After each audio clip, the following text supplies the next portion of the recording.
隔壁住着一位女杀人魔是一种什么体验？隔壁那栋房子空了快1年，一直没有租出去。听说那房子阴气很盛，之前有个女大学生死在了里面，一到雨天就能在屋外隐隐约约听到女人传出的哭声。这种鬼屋自然很难出租。就在上个月，新搬来一个漂亮的女邻居，她穿着刚过大腿的旗袍，散着波浪卷的头发，白皙的皮肤加上勾人的眼睛，是男人难以抵挡的类型。那女人名字叫江田，看样子比我大几岁。第一次见面，她找我借清洁的工具，她敲开我的门后冲我笑笑：“打扰了，能不能借您的扫把拖把一用？”你是？她笑着说：“我是刚搬过来的，以后我们就是邻居啦。”我连忙把工具找出来递给他，他冲我礼貌地道谢。第二天他归还工具的时候，送来一盒便当，打开盒子就闻到一股诱人的香味，里面是一些糖醋排骨，吃起来酸中带甜，外嫩里酥油而不腻。我并非贪吃之人，却在10分钟之内把它吃个精光。我问江田：“这些排骨你在哪里买的？和我以前吃的都不一样。”江田问：“好吃吗？”我用纸巾擦擦嘴说：“非常好吃，简直是人间美味。”江田笑着说：“你要是喜欢，以后我就经常做给你吃。不过食材不好弄，得费点功夫。”这个女邻居有点神秘，首先是她的衣着，什么时候看见她都是穿着旗袍，哪怕在狂风大作的雨天，那天气温非常低，我穿着毛衣都觉得冷，她却穿着紫色旗袍站在窗边，看见我正看她，对我露出一个诡异的笑容。还有就是她的生活习惯，她几乎不用任何智能产品，手机、电脑、电视机，她的房子里都没有，唯一打发时间的娱乐活动就是看书。最后就是她的职业，除了隔几天去外面采购一次，她几乎都待在屋里。那么她的收入来源是什么？大概1个星期后，我见到她和一个男人回来，那个男人年纪很大，头发都白了一大半，手还特别不老实的在摸她屁股，而她却没有一丝不悦的表情。我以为那男人是她老公，冲他们打了个招呼。那男人被吓了一跳，问：“谁呀？”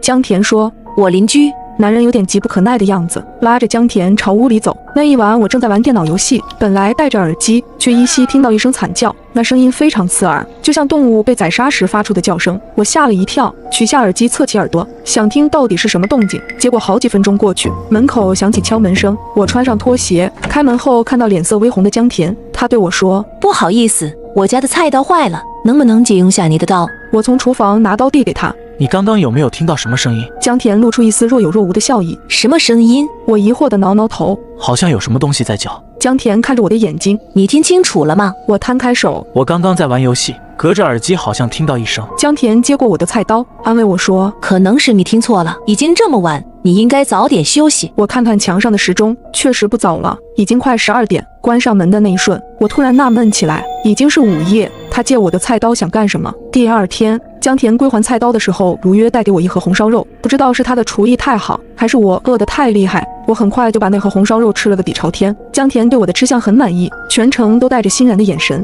临走时，我问他：“昨天那位先生是？”江田平静地说：“他是我一个普通朋友。”我想起那男人颇为猥琐的小动作，心里有点怪怪的。我问江田：“他人呢？”江田淡淡的回答：“昨晚坐了一会就走了。”过了没几天，江田又带了一个大学生模样的男孩回来，男孩一只手搭在江田的腰上，整个人痞里痞气。进门的时候，那男孩还亲了江田脖子一口，江田没有推开他，反而只是对他笑笑。难道说这个小毛孩才是她的男朋友？过了一天，江田给我送来一份爆炒牛筋，我问他那个男生是谁，江田说是他的远房表弟。表弟能做出这么亲密的动作吗？我有点怀疑，但无论如何，和什么人有什么关系？说到底也是品性问题。我对江田又没有想法，所以没太在意。直到我哥们阿成来找我的那一天，我才意识到问题有多么严重。阿成是我初中就认识的朋友，为人很讲义气，在社会上也很混得开，唯一的缺点就是好色，经常看见美女就走不动道。那天阿成正在跟我抱怨我住的地方太偏，江田端着盆子从门口走出来，他踮起脚一件一件的晾衣服。阿成看到江田的模样后眼睛都直了，吞吞口水说：“终于知道你小子为什么搬到这鸟不拉屎的地方来了，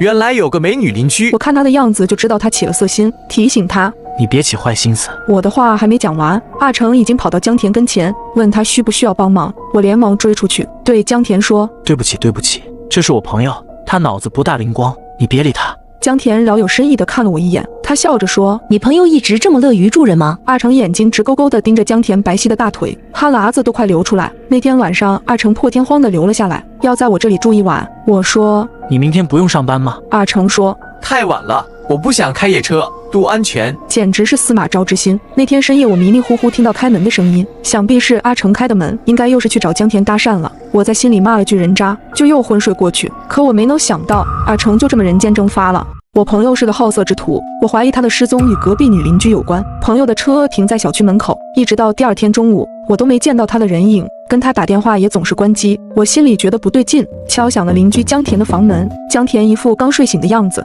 怎么啦？你有没有见到我那朋友？没有。他没有在你这儿吗？你的朋友为什么会在我这里？我哑口无言，确实没有任何证据表明阿成来过他的住所，我只能回到自己的地方，通过各种联系方式寻找阿成，一找就是3天，整整3天阿成没有去上班，也没有回到自己的公寓。值得一提的是，阿成消失的那一天，江田又端着一盒吃的过来找我，可我根本没有胃口，直接拒绝了他。内心的直觉告诉我，阿成的消失和江田有关，这个女人身上有太多的谜团。就在这时，我看到门外的垃圾桶里有一双球鞋，总觉得有点熟悉，在脑海里拼命回想，这不是江田带回来的那个大学生穿的吗？为什么那些他带回来的男人后来都没有出现过？我决定调查这个神秘的邻居。阿成的背包还放在桌子上，我突然想起来，他们公司好像在做一个袖珍定位器，这个机器只有米粒大小，可以精确定位对方的位置。那天傍晚，我敲开江田的门，假装跟他借东西，实则偷偷将定位器放在了江田的衣服上。之后我便用手机开始对江田实时监控，手机上的光标显示江田一直在房子里活动。可到了凌晨3点，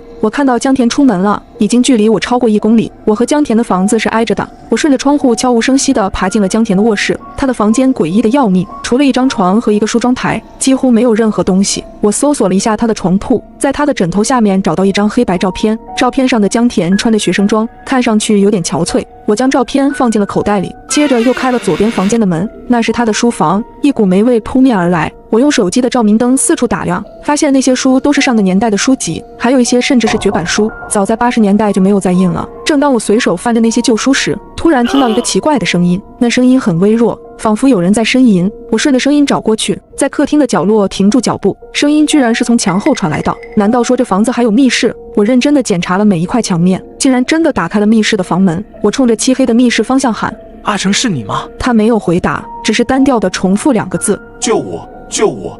我摸索着走进密室，把手机照明调到最大，照向阿成的那一瞬间，我见到永生难忘的一个场面。阿成只剩下一个脑袋，整个人被装进了一个大坛子里，而整个密室到处是这样的坛子。我看到了那个老头和那个大学生，这是人质。我刚要上前营救阿成，突然手机震动了一下，发现原来是江田回来了。我对阿成说：坚持住，我马上回来救你。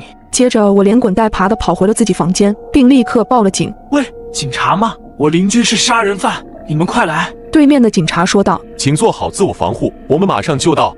挂掉电话，我竟离奇地发现手机上显示江田距离我不到10米，随之而来是一阵急促的敲门声。江田就在我的门外。请问你在家吗？我来给你送排骨吃了。此时的我早已吓尿，不敢靠近门口半步。过了一会，门外才安静下来。我壮着胆子悄悄走进客厅，离奇地发现桌子上多了一盒便当。我吓得愣在了原地，手机突然再次震动了一下。我连忙看去，竟发现江田与我不到1米。我立刻感到后背发凉，猛地一回头，正巧对上江田那副诡异的面孔，我被吓得当场晕了过去。再次醒来时，几名警察围在我的床边，我迫不及待地想要知道江田是否被抓住了，可警察却告诉我，经过与房东核实，你的隔壁根本就没有租户。我被惊住了。怎么可能？我有这个女租客的照片。